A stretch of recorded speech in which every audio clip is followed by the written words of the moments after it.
Miqësimit të dashur, jemi sërish bashkë për të vazhduar me pjesën e dytë të emisionit prive. Para se të vazhdojmë me rubrikën tonë të radhës, një falënderim i posaçëm shkon për sponsorin tonë, ajo është Vala Forgji.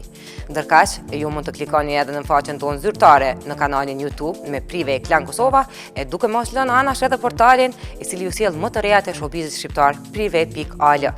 E tani, çka ka të vërtet për Era i Strefin, Dafina Zeqirin, Dhurata Dorën dhe Edona Lalloshin, e kuptojmë në vazhdim.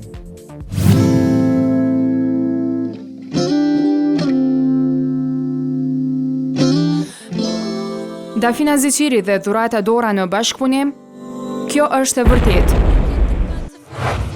Është e rrallë që në diskografin shqiptare të realizohen duete mes femrash, por si çduket është koha të ndodhë një i tillë. Sipas disa burimeve të emisionit prive, thuhet se Dafina Zeqiri dhe Dhurata Dora do të vinë në një bashkëpunim i cili shumë shpejt do të ndodhë. Momentalisht nuk ka asgjë konkrete sa i përket zhanrit, titullit e detajeve të tjera të këngës. Kujtojmë se të dy këngëtarët janë në përgatitje të projekteve të reja, të cilat pritet i publikojnë brenda pak ditësh. Një kombinim zërash i këtyre të dyjave, padyshim që do të sjellë një super këngë.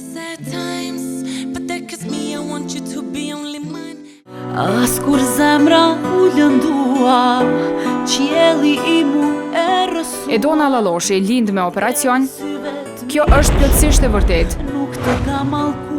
Këngëtarja Edona Lalloshi gjatë kësaj jave solli në jetë fëmijën e dytë. Ajo e gëzoi Doan me volla. Lindja e djalit është bërë në ÇKUK në formë cezariane nga mjekët në Prishtinë dhe fatmirësisht gjendja e tij është shumë e mirë dhe peshon 3 kg 50 gram.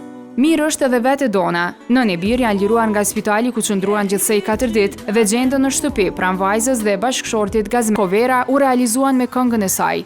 Një të tillë e bëri edhe një këngëtare amerikane.